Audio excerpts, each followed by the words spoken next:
Hello.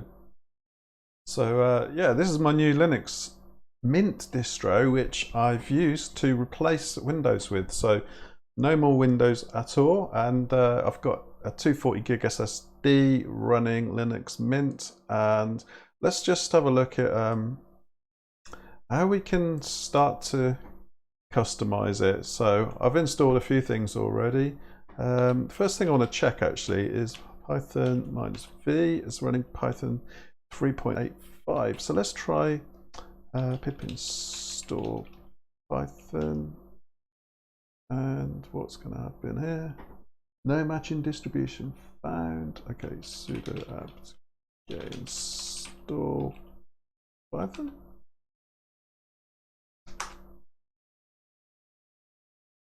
That's 2.7, so let's go for some 2.3. And it thinks that Python is already the newest version. Well, I think we know that it's 3.95 at the moment, so let's see what we can do to fix that. So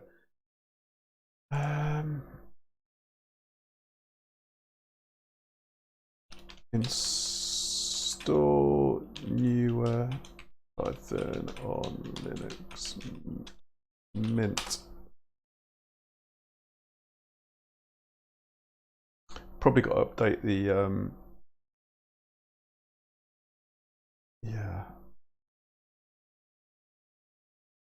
sudo apt update apt upgrade.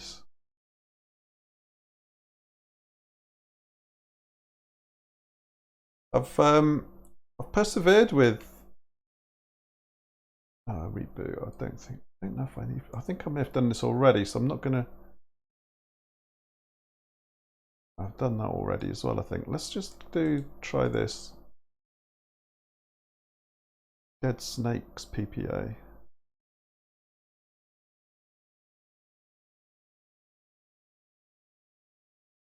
Add the GPG key. Right, let's go for this, and hopefully this will get me up to 3.9.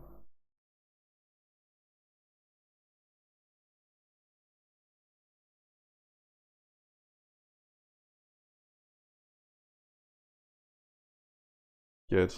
Yeah, so I looked in Manjaro, and it's quite slick, but to be honest, I'm more familiar with Mint, and also Mint supported the triple screens better. So I had 3.85. What did we have just now?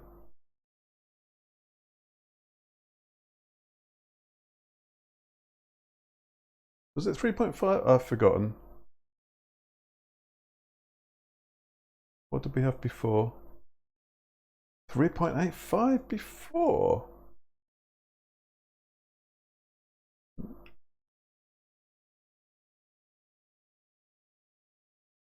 Okay, so what we need to do is we need to change. So I've already created a bash rc, so if I do vim home /bash rc, and somewhere in here I've put an alias. So yeah, Python is an alias to Python 3. So if I do insert 0.9,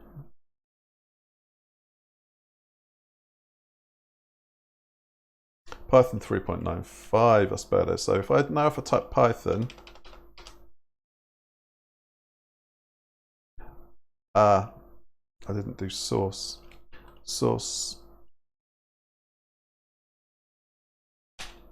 That's equivalent to restarting your machine. And then you can see, because I did source bash rc, it now notices the alias, and I'm now using Python 3.95. So that's progress. Next, what should we do? I think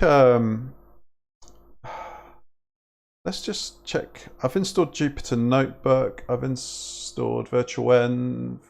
I've installed Scrapey. Beautiful soup.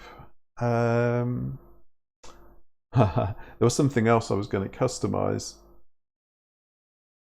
I may as well do upgrade Vim as well while I'm at it. Okay, install update Vim, because it's okay.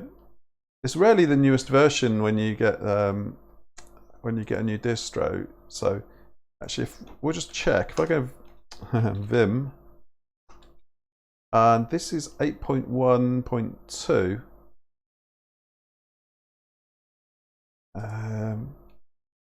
Install newest version of Vim Linux Mint.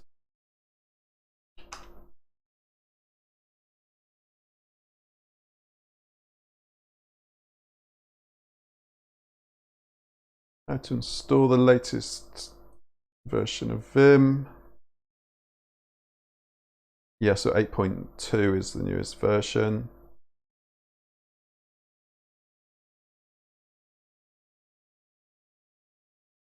Okay, add that repo.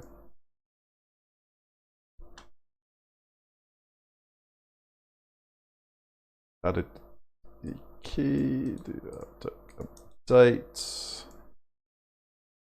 And then we'll do sudo apt install vim. If you're wondering what I'm recording this on, I'm recording this on OBS. And I'm probably not going to be able to put so many subtitles on in future because, unfortunately, Linux, the one weak thing of Linux is really the video editing software. I've always used Filmora in 8.2, there we go. And Filmora's been brilliant, and also I had Photoshop on the Windows PC. So those are two things that held me back from migrating. But to be honest, with the Windows warning message telling me to uninstall VM, it was either I had to come to a decision. So I can still boot from my old Windows PC if I change it in the BIOS, but I don't really want to keep doing that. So yeah, we've got Jupyter Notebook.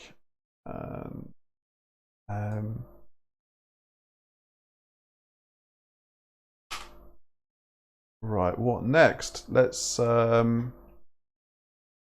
yeah, Git. So I think I've installed Git on here. Yes, I have. So Git init. Yeah. Git. I've got vscode as well on here, which probably needs some customization as well. And it looks so much better now with there's no screen tear or anything now that I've got it running actually on hardware rather than inside the VM, so I'm quite pleased about that. And I've got Code Runner installed, so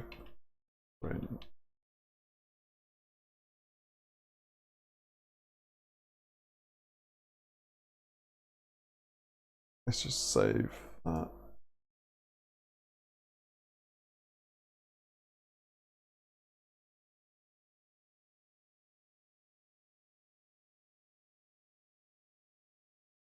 And right, let's set up so run Python file in terminal. Right, so I need to look at these shortcuts for that because at the moment I think it's, what is it? Is it control run without debugging? Actually, there's no shortcut for run without debugging at present, which is really weird.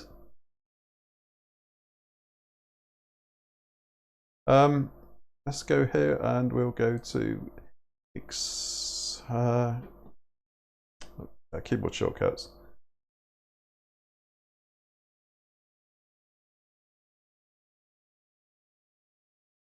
Run. Got yes, I have set it up. So Code Runner. I set up Alt in X. So there we go. And the beauty of doing that is if I create a program if I write something in C,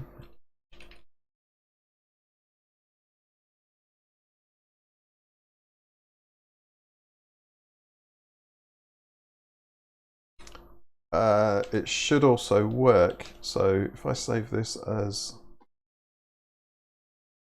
c.hw.c,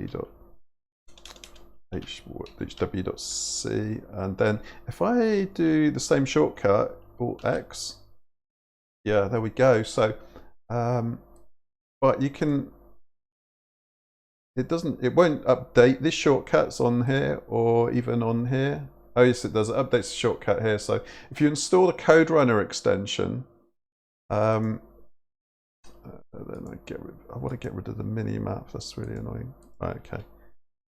And GitHub, I've set up GitHub correctly. When you set up GitHub on here, you have to create a new branch. You have to set up, oh, why is that running Python 2.7?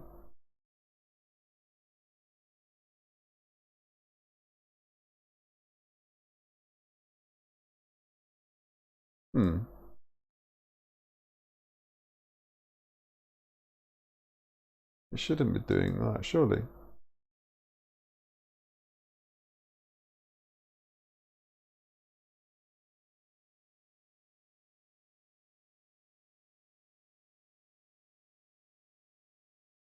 In fact, I don't even want it using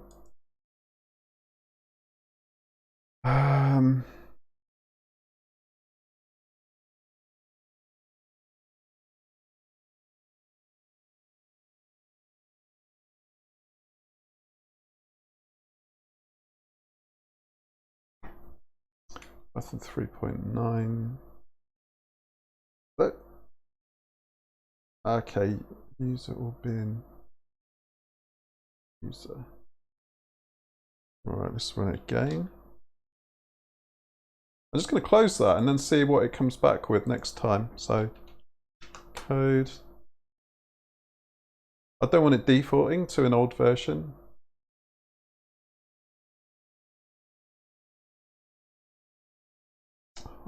I don't want to disable it. I just don't want that nag message. Right. Or X. Code language not supported or defined. What the?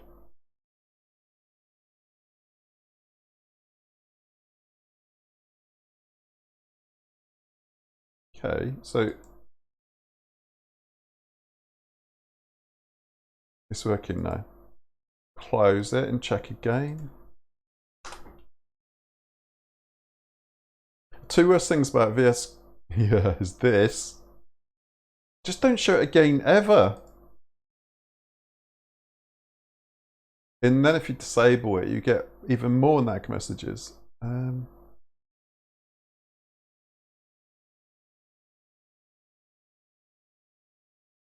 doesn't even let you say okay. That's really annoying.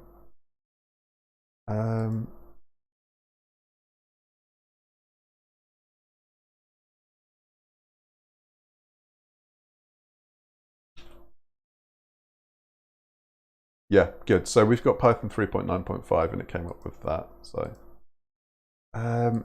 yeah, let's I just want to get rid of that git message. I think I have to remove. It's trying to connect to too many active changes.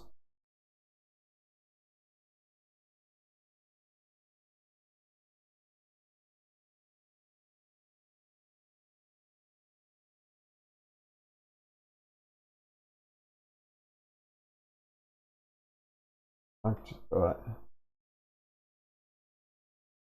Yes, disable everything. That's really annoying. Right. Please just run hello world. Right, that's good. So, right. All I want to do is I just want to be able to run the Python interpreter 3.95 and I don't want any nag messages.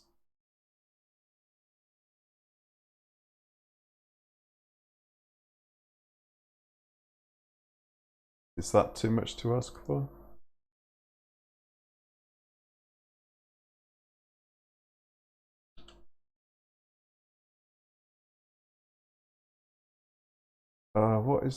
Why? Just work.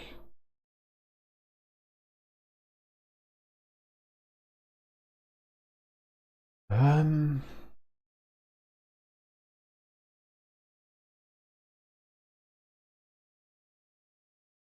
think this is because I just turned off that annoying Git message, so.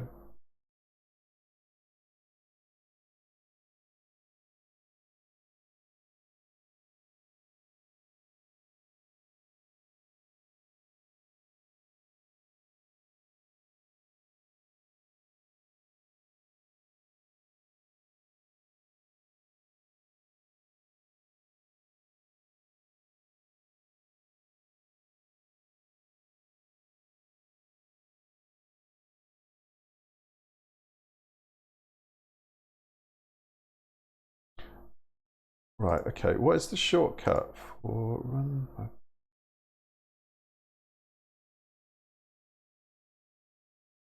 Does Control-Shift-B work? No.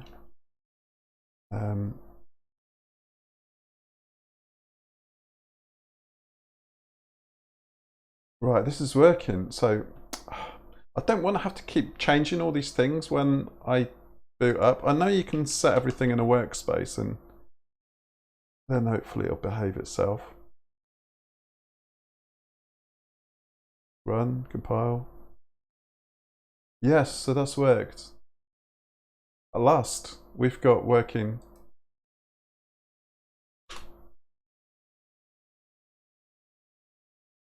Right, so Python extension loading, we've got 3.95, Alt in X, which is my keyboard shortcut, and that's worked. Thank you very much.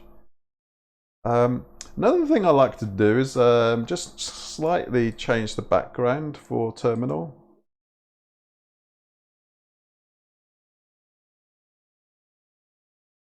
Just makes it a bit easier to see. Just instantly you know whether you're looking at the terminal or actually looking at your code. Actually, what was the default? When I run that, it goes to the output. It doesn't default to the terminal. So that's control. Oh, and the \tick thing.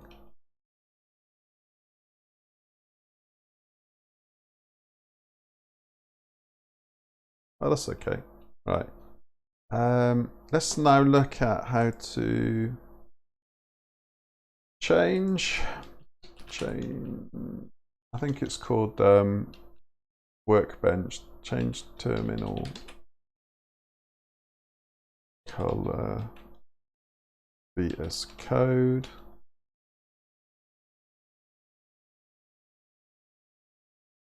Terminal.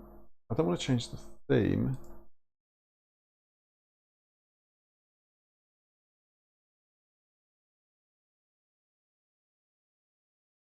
Workbench. So it's Control-Shift-P.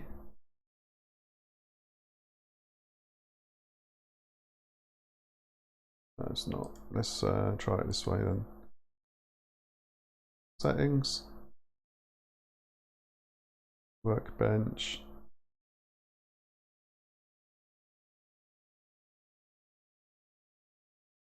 I think, yeah, color customizations, and then terminal background.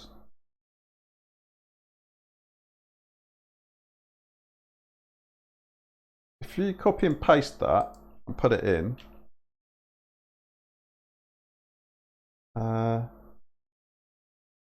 okay. Thought it was going to give me a preview of the color. Expected as JSON. Oh, is it not like in the strange backticks? Yeah. Yeah, beware of that. When you copy and paste, sometimes you get a different. Yeah. So let's go for terminal background. My theme is mono. Expected object.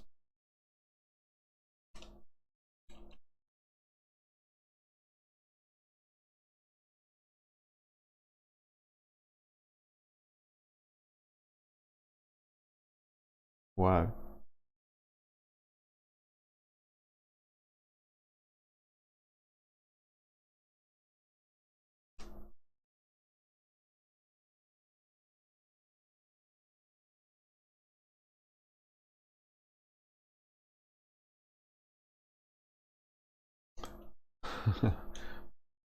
Right, let's I'm gonna do that again, but I'm just gonna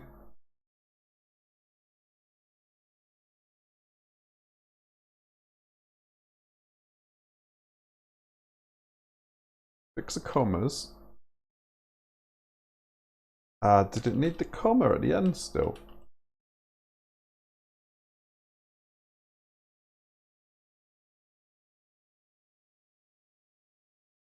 Right, yeah, I've got no complaints now, so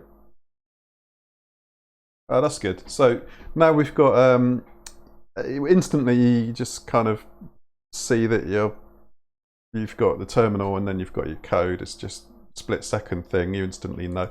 What was the other thing? Oh yeah, the other thing was I want to put my Explorer on the right hand side. Because then when you toggle, it doesn't make your code move left and right. It just, your code's always on the left. So editor layout, appearance, show, bring up Explorer, and right. I did a video for VS Code tips a while back, and I did this. In fact, let's watch it. Let's go and check out the Python. I don't know if I come up as Python 360 or Dr. Pi on YouTube.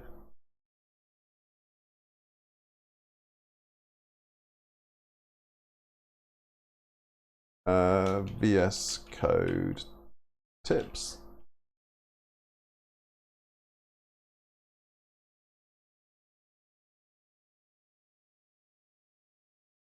There we go. That was the video. So watch on YouTube.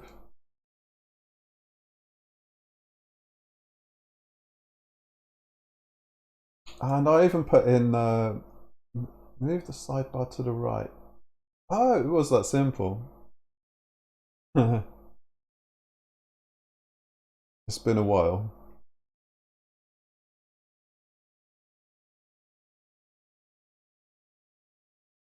What was it? Move sidebar right. Move sidebar right. Yes, that's nice. So now we've got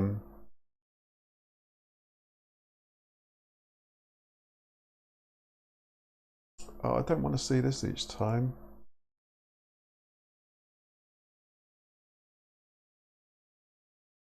Good. So you see, if you watch, when I toggle it,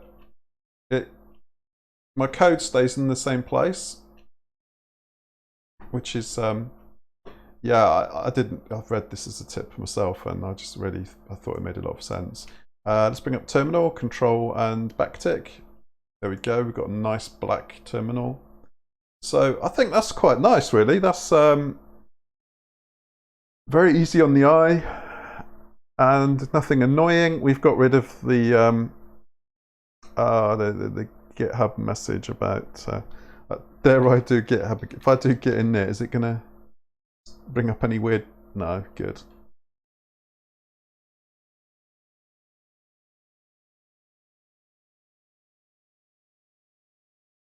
I wonder if I can even do git commits. This is probably a really long-winded way of doing it.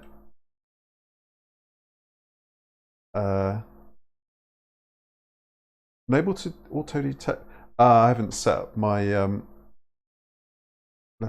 need to do that then. So.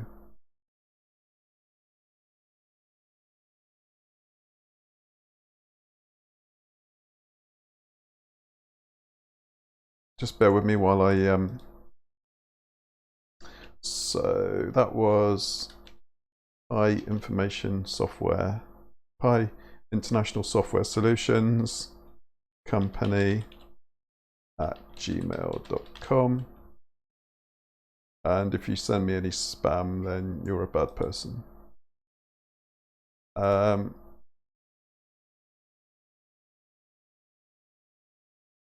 username. Username was rggh. Right. Let's now do commit. And then do git push -u origin main. Failed to push some refs to origin. Okay.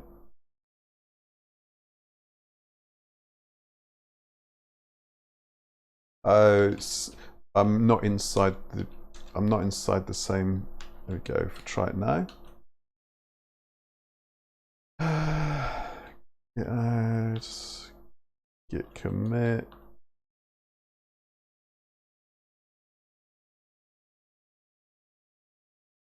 Okay.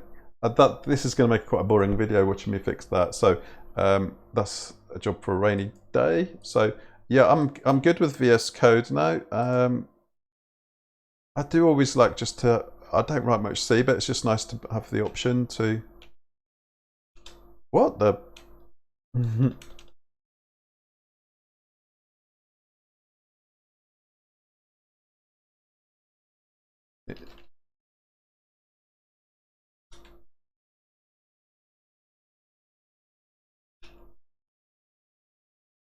It's just nice to have the option to be able to easily hw2.c. I'm just checking it still works. I knew something like that would happen. Code or not manage extension. Code runner. It's enabled. Why is it not?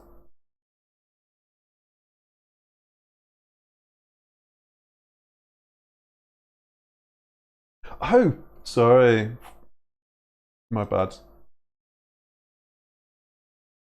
My neighbour's just turned up with his ridiculous 5-litre car, and it distracts me because it makes me irritated. There we go. Apologies about that. Blame my neighbour, a muppet. Right. So that's C. Let's just check Python still. Yeah, there we go.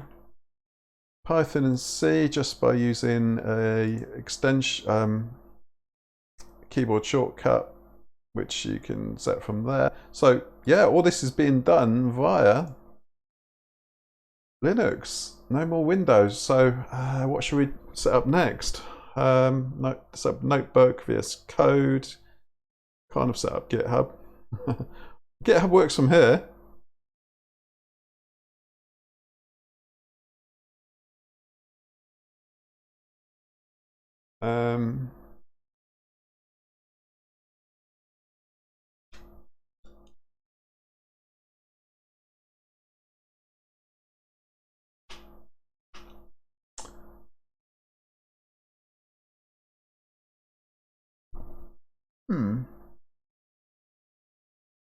This code.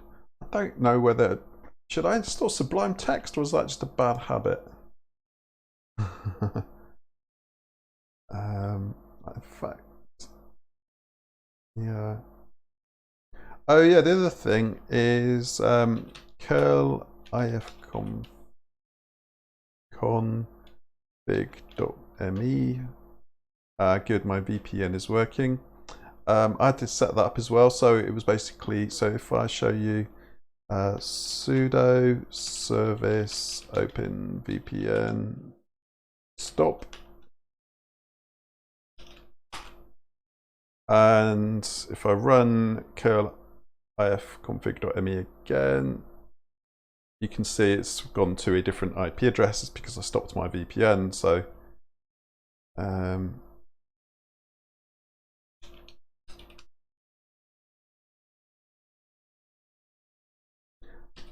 sudo service open VPN start, and it's gone back to the VPN IP address, which is good. Yeah, so we've got let's just check Scrapey was on here. Scrapey shell. Yeah.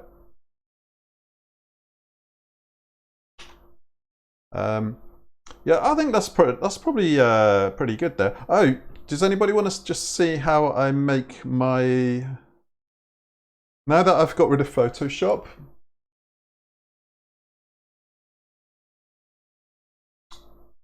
I'll just show you how I make my thumbnails.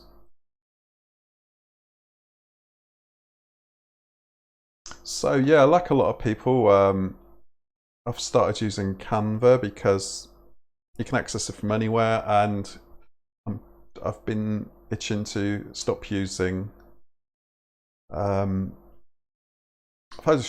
So yeah, this was part. No, what I want to do is I want to make sure that I don't overwrite this. So I copy it, make a copy. There we go.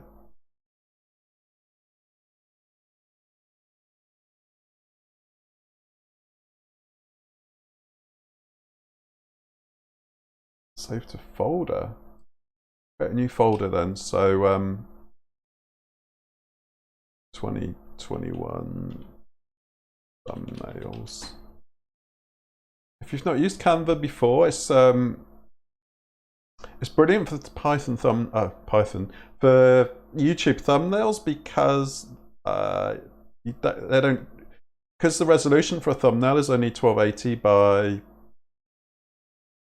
720 or whatever. You're not trying to go up to really high resolution, which is where a lot of companies try and get you to subscribe and give them lots of money. So copy of web scraping. So I'm going to call this Linux migration. Linux migration sounds really corporate, but what should we call this? Switching.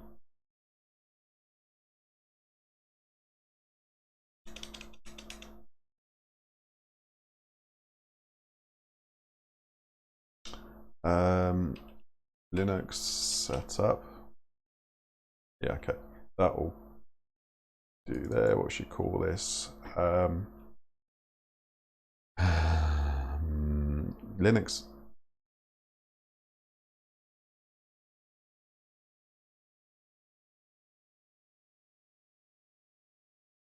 Or code.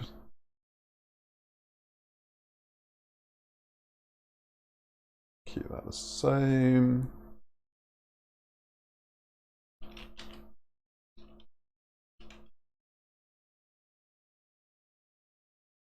Okay, that's just gone off the edge. And that's really annoying. I just want to resize that bit in the middle, but okay, there we go.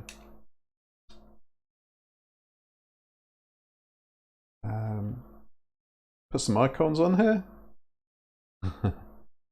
So I'll leave the Python icon on because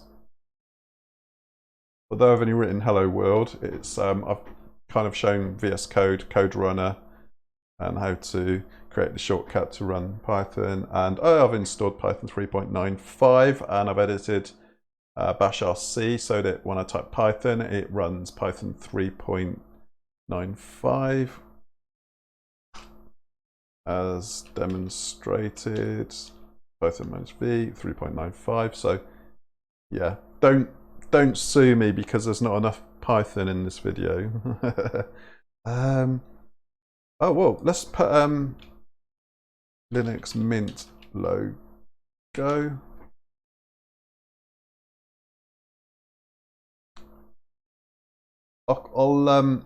I'll be back with part 2 of my let's go for that logo, shall we? Want a really minimalist. Let's try that one. Yeah, I'll be back with part 2 of my web scraping job sites, and then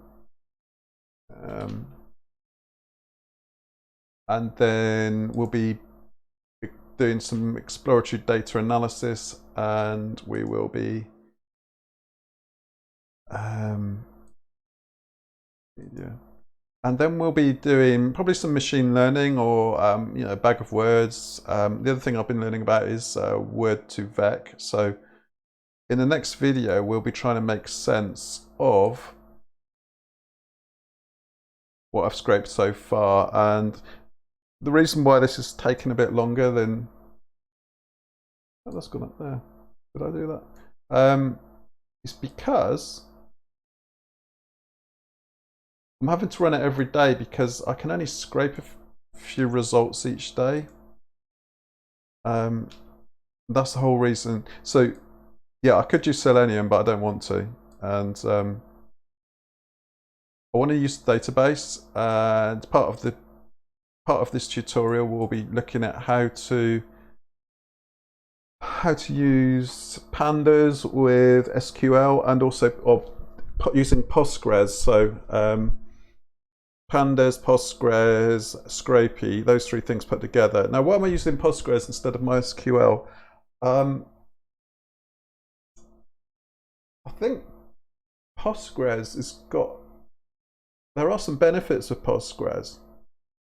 I'm coming from a network engineering background. I always mention about the IP address, which is a data type.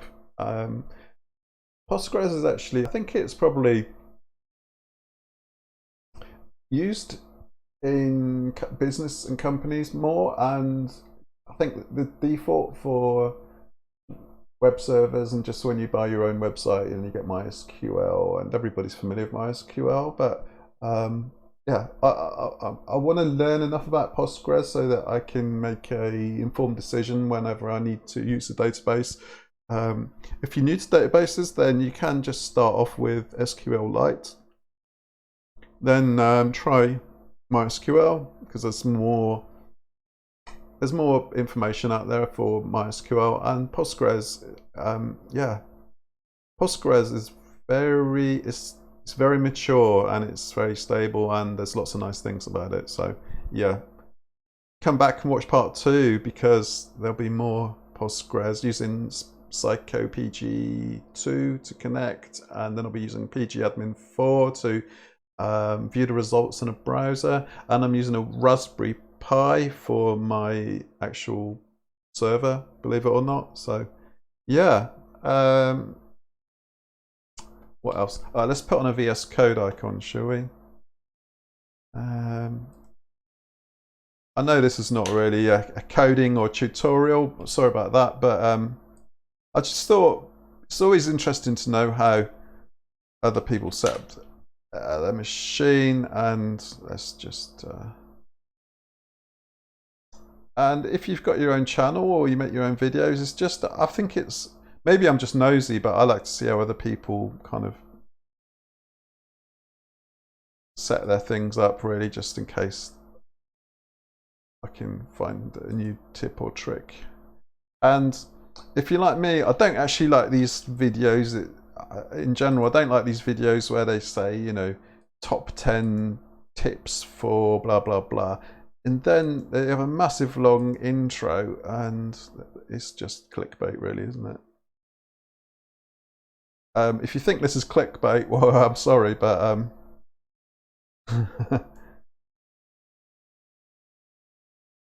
definitely not clickbait. To be honest, I don't really care about getting lots of clicks. I don't make any money from this channel, and if it doesn't, more when I do get adverts on it, what they make me will be so minimal that I'm not really going to sell my soul to the devil just to get a few more clicks and ruin the whole channel. Yeah, so okay, that's let's download that. So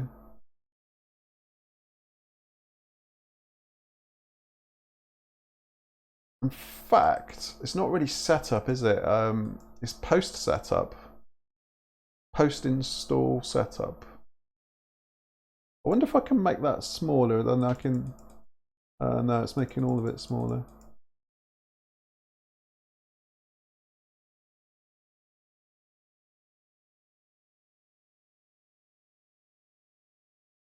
Post installation. post installation walkthrough.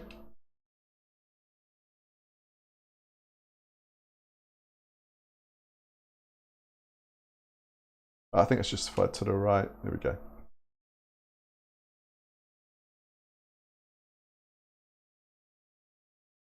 Right, download, and that's 1280 by 720. And I believe if you want to kind of get high resolution, then you. In fact, let's just make. Oh no, don't want all that. Stop it. I wonder, is that? If you used to Photoshop, it is a little bit frustrating when you can't quite see. Yeah. So.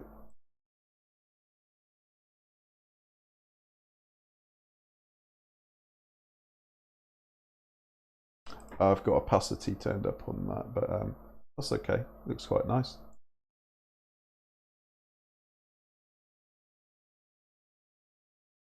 And that tells me I've centered it. And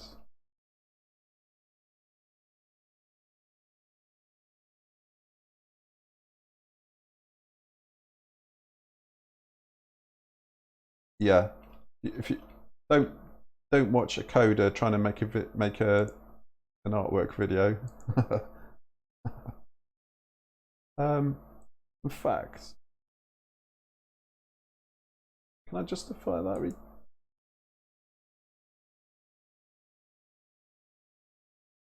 No. Right, that'll do. So there you see, you've seen me create a video and create a thumbnail. And what else have we done? We've set up,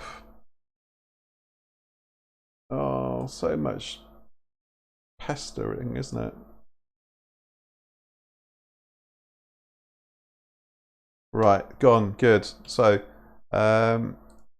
yeah, bash RC. I can't remember if I showed you that. Yes, I did, didn't I? Oh, the other thing is, yeah, just pimp your bash prompt.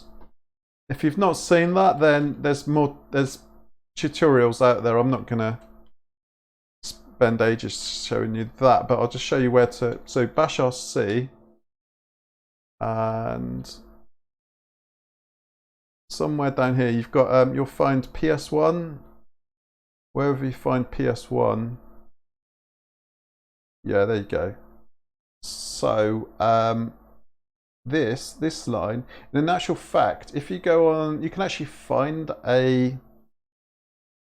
because those numbers are quite confusing, and you go and change one of them, and then you end up breaking your bash prompt generator. That was the one. So if you go to the bash prompt generator,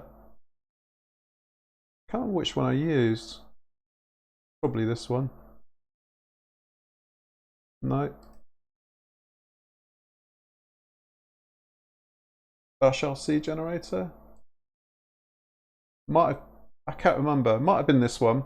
But what you do is you kind of drag these bits in, and then you can colorize them. In fact, it's not that one. Let's try and find the one I found.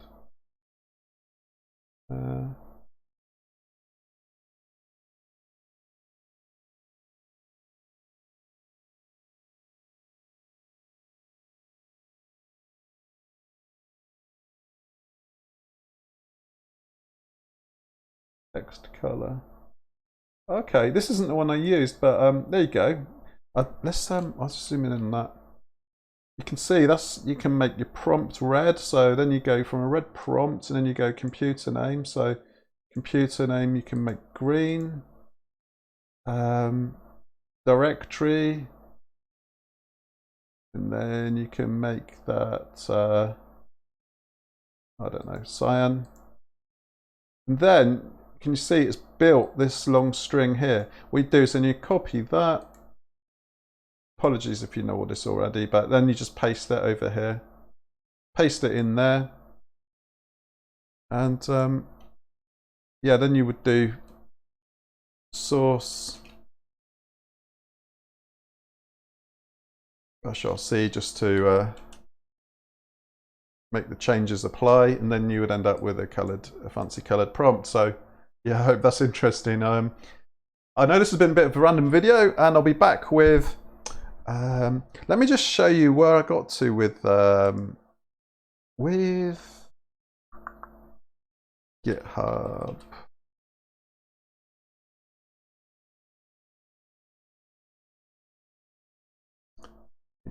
I need to make some shortcuts for this. So what I've done so far is I've created a word cloud, and save that.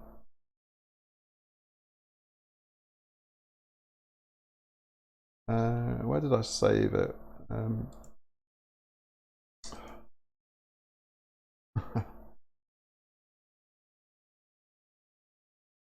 It's here somewhere. Where did I save it? Where did I save it? Scrapey. No, it was Scrapey 19, sorry.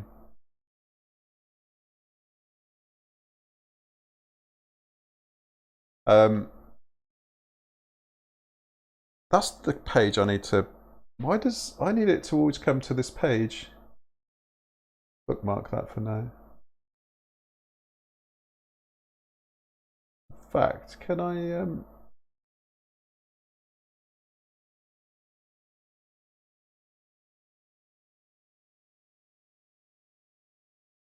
put that on Linux Mint? I don't know. All right, leave that there. Pandas. Come in here and you will see I've written, yeah, Pandas, Postgres, jobs,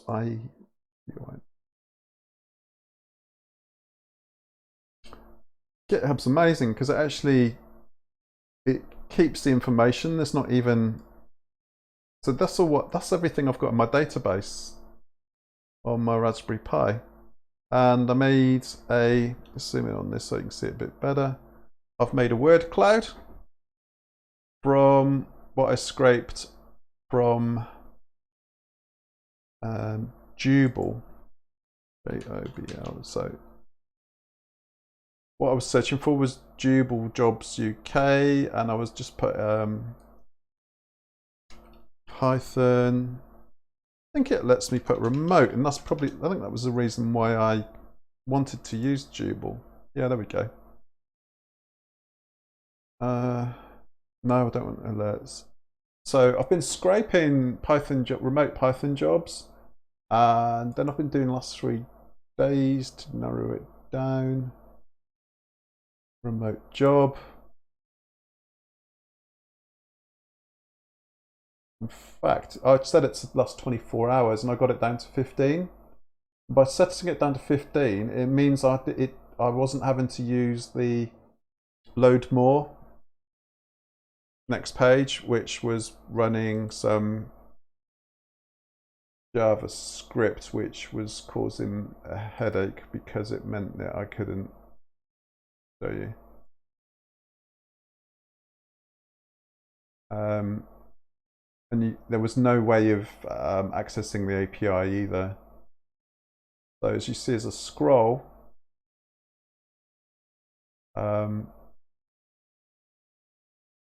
yeah, it's doing more fetches, and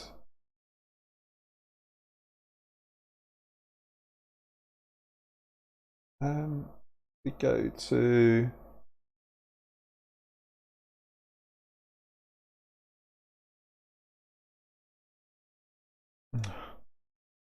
response, preview, headers.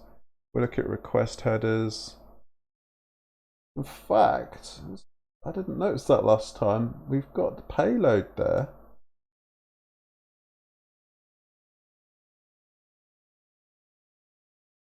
I didn't notice that before. So we've got the payload there. I may go back and try that in Scrapey and see if using post region ID.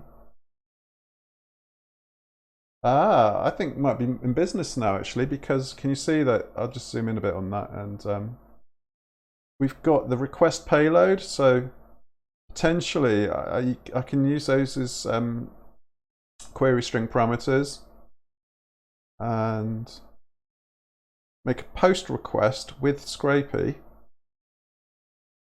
Application type. Where is post path? So if I make a post request to that path and pass these query string parameters, we may be able to access more than the first 15 results or whatever that were being loaded on that page. So come back for part 2 of that.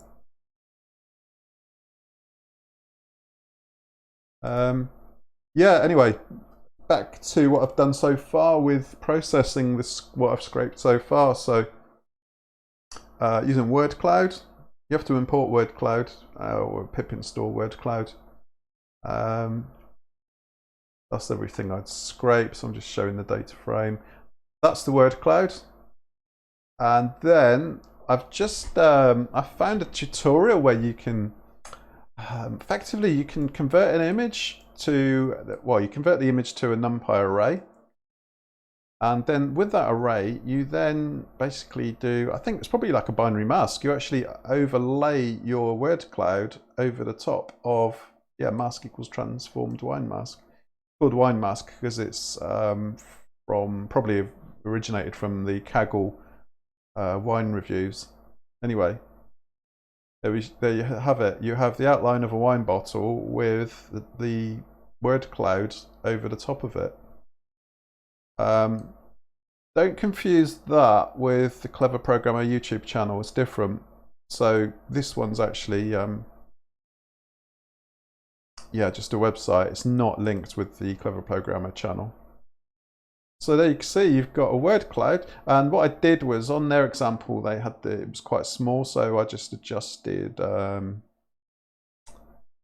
did I adjust it? Mostly higher up. Oh. Yeah, there, the figure size. So if you make the figure size, you get a larger image. The fonts are a bit pixelated, aren't they? I think that's maybe because I made it larger and I probably had to adjust something else.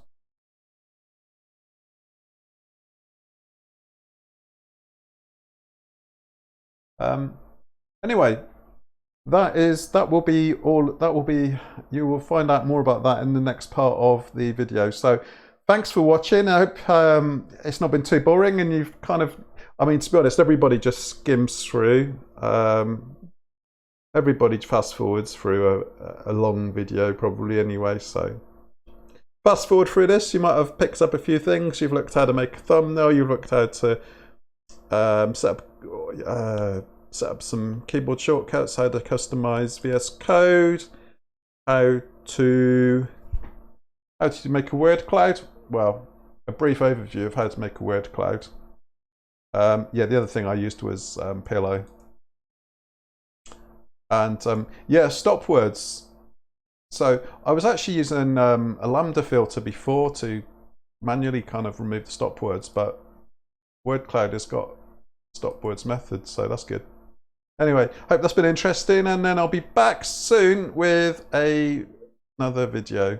And apologies for the lack of graphics and everything, but I think going forward I may be leaving the subtitles and everything out. And also YouTube now is doing auto-generate captions, so I think I'll be just adding those captions in, and really don't forget to subscribe.